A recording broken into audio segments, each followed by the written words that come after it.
Bonjour et bienvenue à la Maison des compétences de Lillebonne pour l'après-midi débat L'Europe et moi, organisé par le CODEV et la mission locale de Lillebonne. Est-ce que vous aviez réalisé que des élections approchaient? Les élections européennes, pour être précis, le 9 juin, les électeurs seront appelés à choisir les députés qui le représenteront au Parlement. Et ce ne sera pas un choix anodin, car de nombreuses réglementations dépendent aujourd'hui de l'Europe. Chaque semaine, jusqu'au scrutin Radio Action Jeune et le Journal des Jeunes, vous propose de découvrir une thématique qui vous impactera directement. 4e épisode aujourd'hui avec l'Europe et dans le monde. Et on reçoit Patrick Salaise, qui est conférencier pour la Team Europe Direct. Ce sont donc des conférenciers qui sont désignés par la Commission à titre bénévole pour parler de l'Europe et analyser les politiques européennes. Bonjour. Bonjour, merci de votre accueil. Donc vous parliez de l'Europe et dans le monde. On qualifie souvent l'Union européenne de géant économique, probablement la première puissance mondiale une fois tous les pays réunis, mais elle serait aussi un nain politique. Est-ce que vous êtes toujours d'accord avec cette vision des choses ? C'était le but effectivement de notre échange avec ma table ronde là, de 17 personnes. C'était de montrer qu'effectivement le positionnement commun de l'Europe en matière diplomatique et politique était bien en deçà de ce qu'on pouvait attendre. L'Europe est effectivement un géant économique, même s'il est en difficulté, et il est une puissance politique moyenne en devenir, je peux dire. En devenir, c'est-à-dire qu'il y a encore de l'espoir ? Il y a encore, oui, je pense qu'il y a encore de l'espoir. Il est beaucoup plus difficile de mener des politiques diplomatiques communes, chaque pays étant bien sûr victime, entre guillemets, de son histoire et de ses relations étrangères. Mais je pense que nous y arriverons. Et en particulier, malheureusement, les crises que nous vivons, 2 crises que nous avons abordées dans mon groupe, à savoir la guerre Hamas-Israël et la guerre en Ukraine, y contribuent. C'est-à-dire que petit à petit, il se fait des rapprochements entre États membres sur un certain nombre de positions dont on ne pouvait pas penser qu'elles deviendraient des positions communes. C'est quand même, ça représente quand même, par exemple, une sacrée gageure d'accorder un Emmanuel Macron et un Viktor Orban sur une vision diplomatique commune. Quand on voit que Viktor Orban, par exemple, soutient ouvertement ou plus ou moins un Vladimir Poutine, par exemple, c'est un peu la quadrature du cercle à un moment. Et effectivement, il y a 2 pays, je parlais de l'Ukraine, et effectivement, il y a 2 pays qui sont pro-russes et donc avec qui il a été difficile de mener une position diplomatique commune. C'est la Hongrie et la Slovaquie. Et eh bien, on est quand même arrivé à obtenir l'accord de ces 2 pays. Ça se traduit en général par des soutiens financiers sur des projets, puisque tout se monnaie.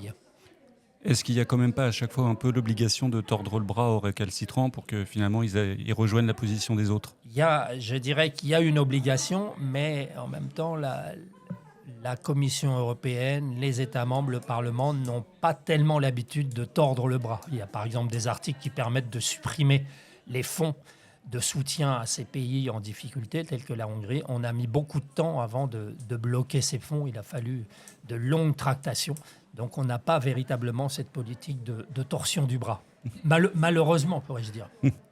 On a l'impression de toute façon que l'Europe, elle est régulièrement, pour parler d'une seule voix, elle est régulièrement confrontée à une résistance des États. C'était peut-être encore plus difficile quand la Grande-Bretagne était encore présente sur certains points. À chaque fois que vient sur la table l'idée d'une seule puissance géopolitique, alors une Europe fédérale, on n'en parle même pas, l'idée d'une défense commune, par exemple, elle est ainsi régulièrement reportée sine die depuis des années. Et on se retrouve finalement avec le seul Josep Borrell qui représente la diplomatie. Pourquoi il y a encore cette difficulté à se construire et à peser alors qu'on était toujours dans une belle perspective d'union en 1956 ? Je crois que depuis les pays fondateurs jusqu'aux 27 États membres aujourd'hui, c'était encore plus le cas, vous l'avez mentionné, quand nous étions 28 et que les Britanniques étaient là, qui bloquaient énormément le jeu politique. Je crois que malheureusement, nous sommes dilués dans une prise de décision difficile qui a rendu les positions communes de plus en plus délicates, difficiles. C'est cette dilution qui est, à mon avis, contestable, et cette dilution vient essentiellement du gros élargissement qui s'est produit à partir de 2004, 2005, puis 2007, donc avec tous ces pays de l'Est que nous devions faire entrer, mais que nous avons fait entrer, à mon avis, trop rapidement. Il aurait fallu approfondir l'Europe avant de faire cet élargissement. Élargi vite et trop mal, en fait ? élargi trop vite, pas trop mal, je dirais, mais trop vite. On n'a pas laissé assez le temps à ces pays de s'adapter donc à leur entrée à l'Union européenne. Et donc, en fait, maintenant, il faut laisser encore infuser cette idée d'une Europe commune, à votre sens? Alors, il y a de plus en plus une réflexion qui se fait dans le sens d'un noyau dur avec des pays et autour de quelques politiques plutôt fédérales. Et puis, au-delà de ça, un grand marché, donc une coopération autour d'un marché intérieur élargi avec de nombreux pays, ce qui pourrait d'ailleurs être une solution d'attente pour ces pays.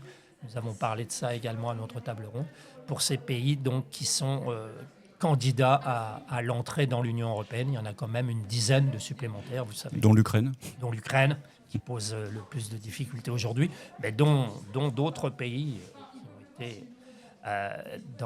dans les feux de l'actualité ces dernières années.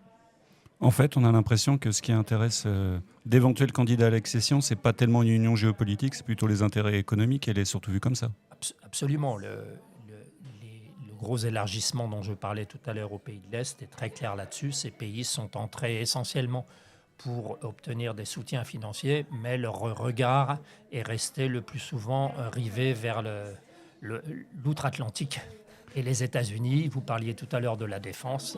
Ils comptaient sur le parapluie européen plus que sur la construction d'une défense commune.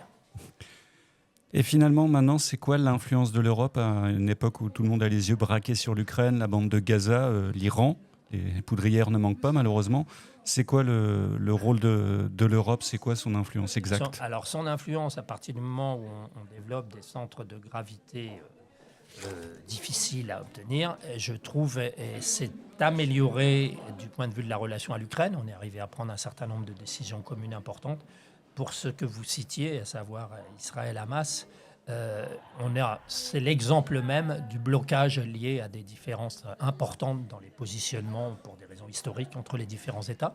J'observe tout de même qu'il y a une évolution qui se fait, puisque, vous devez le savoir, 6 pays sont en train de songer, derrière l'Espagne, à une reconnaissance de la Palestine, ce qui est assez nouveau du point de vue européen, et ce qui pourrait, pas forcément faire évoluer les choses, mais qui peut annoncer donc des positions plus communes dans l'après-guerre entre Israël et Hamas, qui est ce qui nous intéresse le plus aujourd'hui. Mais c'est vrai que notamment pour reprendre la France et l'Allemagne, la France était plutôt dans une politique de soutien pro-palestinienne, tandis que les Allemands étaient plutôt sur une politique de soutien pro-israélienne. Absolument. Avec du côté allemand, même, je le disais tout à l'heure dans le groupe, avec même un soutien financier et en matière d'armement à Israël de l'Allemagne, quelle que soit la position commune européenne. Dernière question, l'Europe politique a un jour une chance d'émerger, de devenir une véritable puissance diplomatique? Comme je vous le disais, moi je compte sur le temps et l'effet des crises, et je pense que petit à petit, des rapprochements vont s'opérer. Je finirai sur une touche qui est considérée comme négative, mais qui pourrait être positive par ailleurs. Si par hasard Trump était élu aux États-Unis, ça produirait un effet de choc susceptible de rapprocher les positions d'un certain nombre d'États membres sur le plan politique.